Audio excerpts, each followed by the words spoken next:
The Chaser Report is recorded on Gadigal land. Striving for mediocrity in a world of excellence.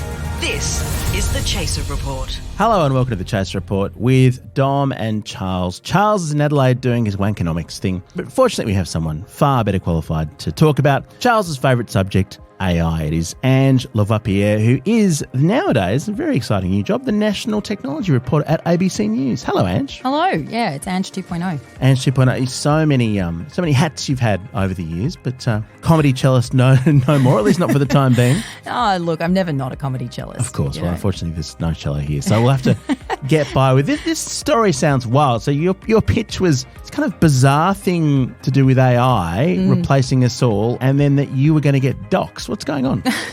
Yeah, it was a very frenzied pitch that I sent off to you. It was, hey Dom, I think I'm gonna get doxxed by farmer bro Martin Shkreli potentially. Yeah, you had me at that point. Yeah. And you know, it's because I've been looking into this kind of internet cult. So you know, I've been on this podcast, but there are many podcasts that have covered the existential threat posed by AI, or at least the argument, right? This idea that once we reach a more sophisticated level of AI, you know, whenever that happens, whether that's tomorrow or in a few years or in 10 years, that it won't be motivated by the same things we are would end civilization. And the debate continues to rage about that, for and against. But there were a group of people, particularly working in tech, working in AI, some very bright people, some very senior people who basically got so sick of that claim that AI was going to kill us all that they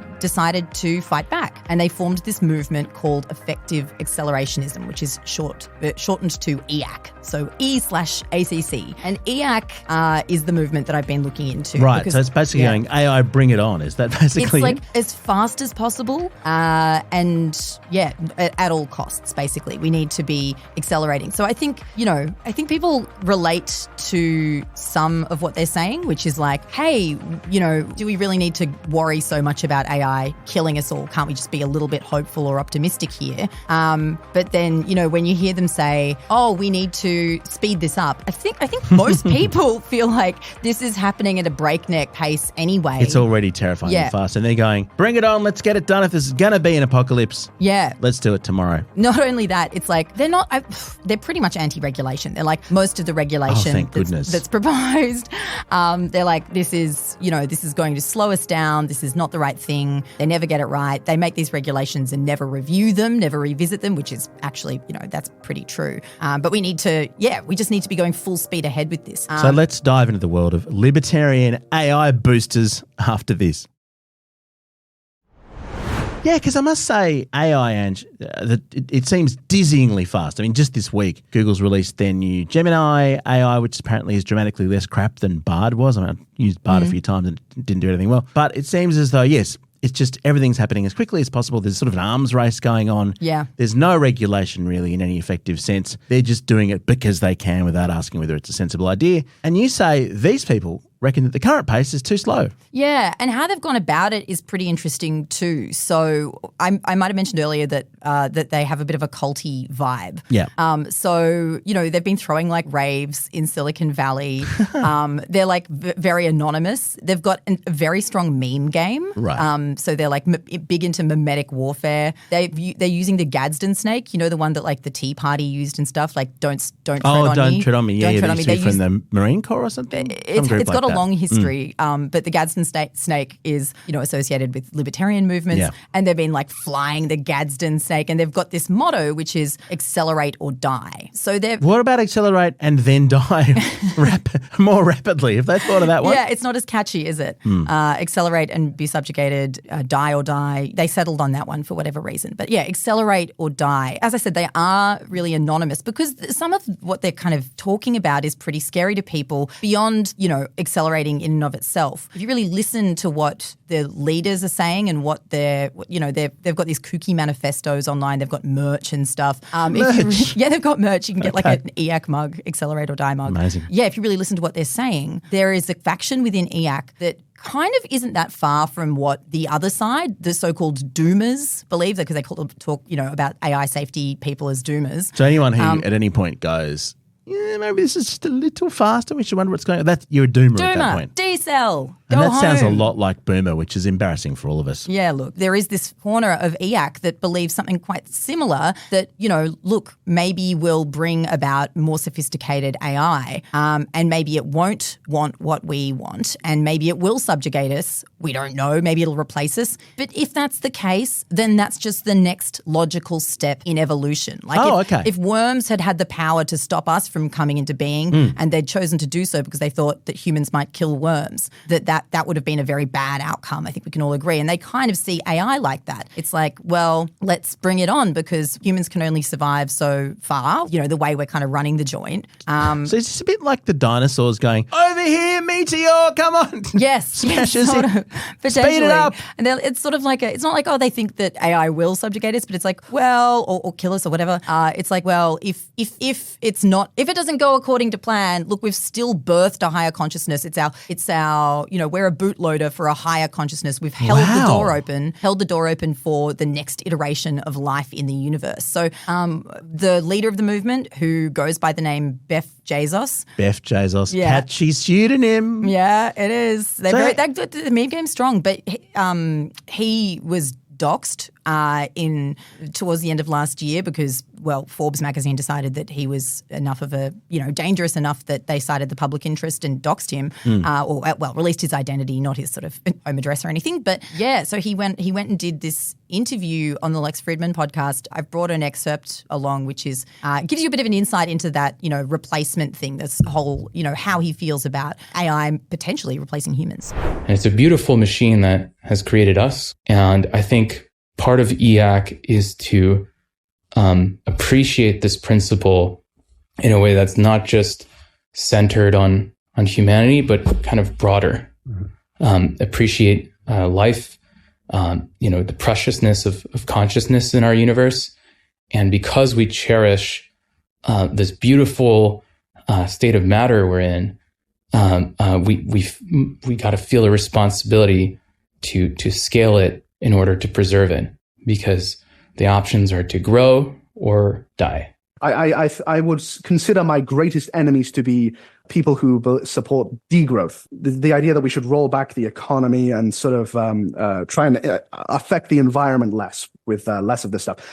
I think that this is a path to suicide. I think that this is just slow suicide. And a lot of these EAC people, they point the same thing out. Degrowth is just lying and waiting to die. I don't want to lie and wait to die. I want a good future for myself, for my children, for the rest of humanity.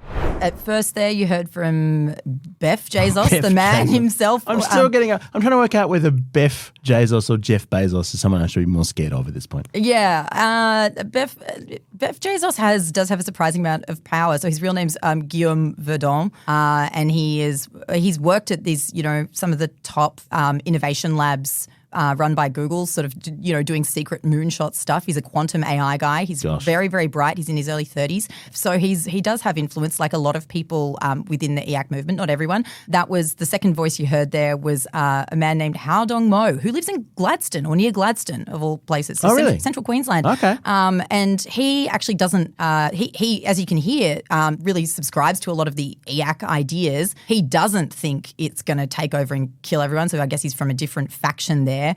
He just thinks, this is too good and too promising not to run towards, and it's going to solve so many of our problems that we'd be mad not to run for it. Interestingly, though, Hao Dong Mo doesn't actually call himself an EAC, despite sharing most of their kind of core principles, because his place where I found him, which was via EAC's Discord server, he described the culture there as such a cesspit that he doesn't want to be associated with them. A lot likes the ideas, just hates the bros. Yeah, and it is very bro-y. And this actually leads me to the Martin Shkreli thing, right? I was hoping you were going to get that. Let's find out why Martin Shkreli might have it in for Ange after this. The Chaser Report. Less news, more often. Just from my understanding, so Martin Shkreli, this is the guy who basically hoarded a patent of a really important drug and then charged a massive amount for it at one point. His company, Turing Pharmaceutical, bought the patent for a drug called Daraprim, which is an anti-parasite drug most commonly used by AIDS patients, life-saving medicine, not used very often. They bought the patent and they overnight jacked the price from $13.50 a pill US to what was it? It was $750 a pill. So it was. And presumably this is very much needed in Africa, right? This was, I don't know what the global distro impact was, but in America, people ended up. So it was a 5,000% price hike overnight. Extraordinary. Yeah, and it went down like a lead balloon, as you can imagine, publicity-wise.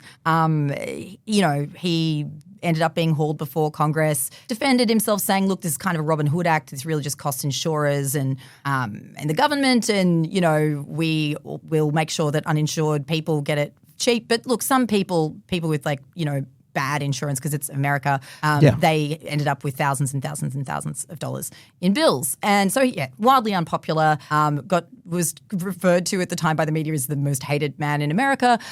He was called the Farmer Bro.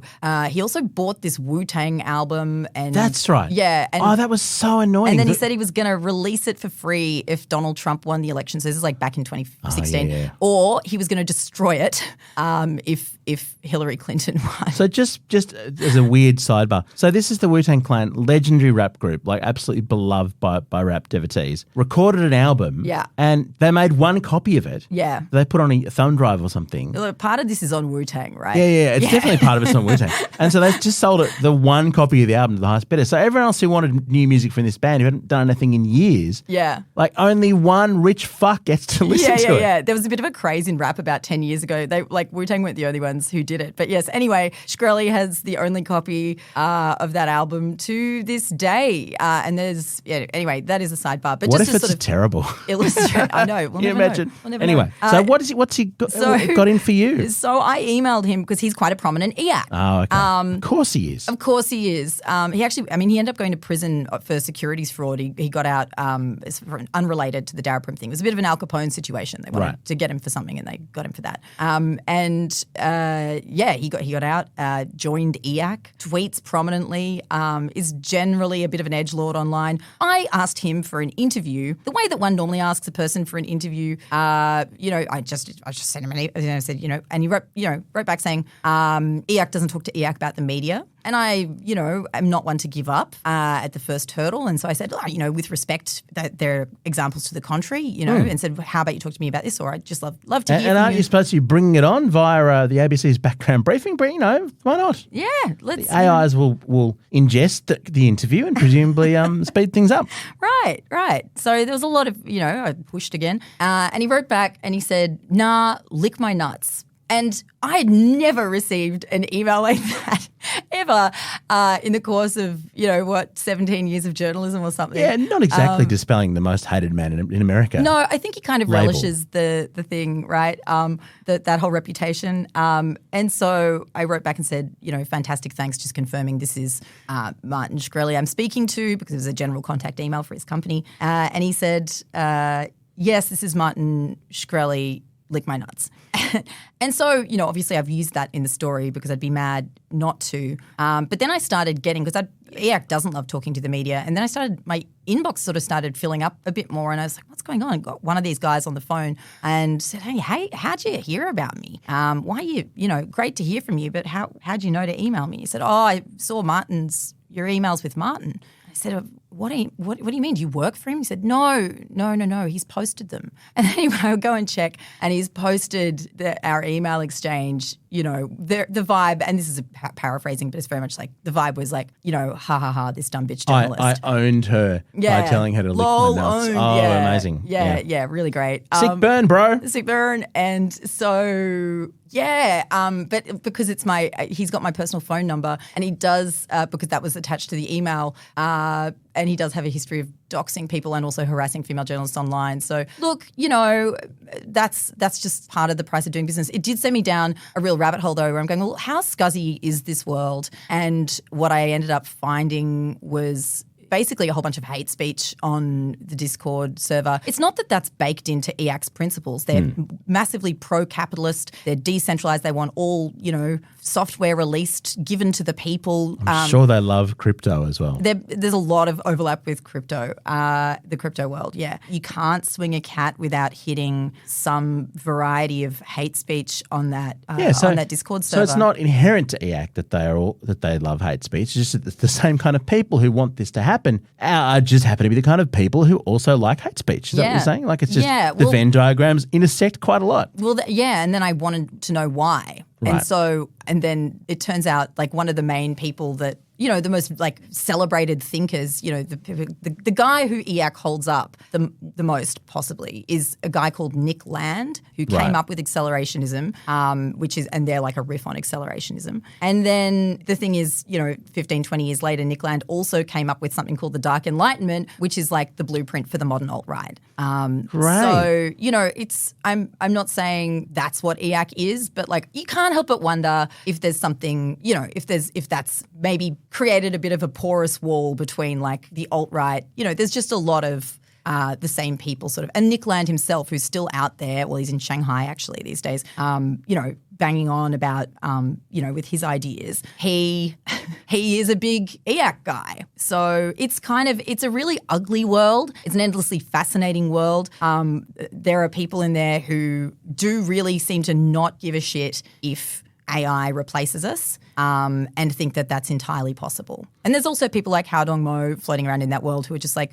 I think this will help humanity. Well, what happens if the AIs take over and, get the ability to kill us all and start with the alt-right and look around the planet and kind of go, these are the most dispensable people that there are. Your little flag saying don't tread on me isn't going to be much good then because the AI is going to be like, no, think I'm going to tread on you. I mean, it's entirely possible, isn't it? Look, we've probably got at least 6 months before we find out. Okay. Just as long, I mean, if we were all going to die anyway, let's just start with these people who brought it on a little bit faster. Please, Lord, take them. I hope AIs like irony. If you want to hear the full story, Ange's investigation into this, 35 minutes long. It's up on the ABC's Background Briefing podcast, or you can find it at the ABC website. Look for a story called Meet the AI Insiders Who Say It's Time to Accelerate or Die. Just finally, Ange, that binary, right? That seems like a bullshit binary. Like either we make AI as fast as possible or we die. What's killing us? The or die. In the or die scenario. The or die, there's two versions of or die.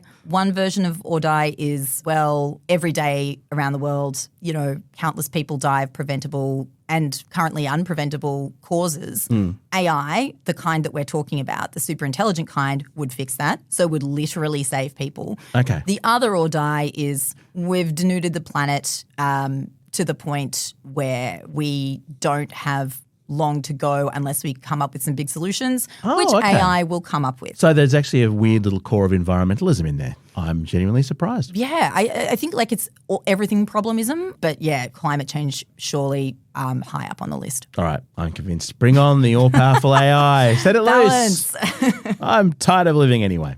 Our gear is from Road. We're part of the Iconoclast Network. We'll catch you next time.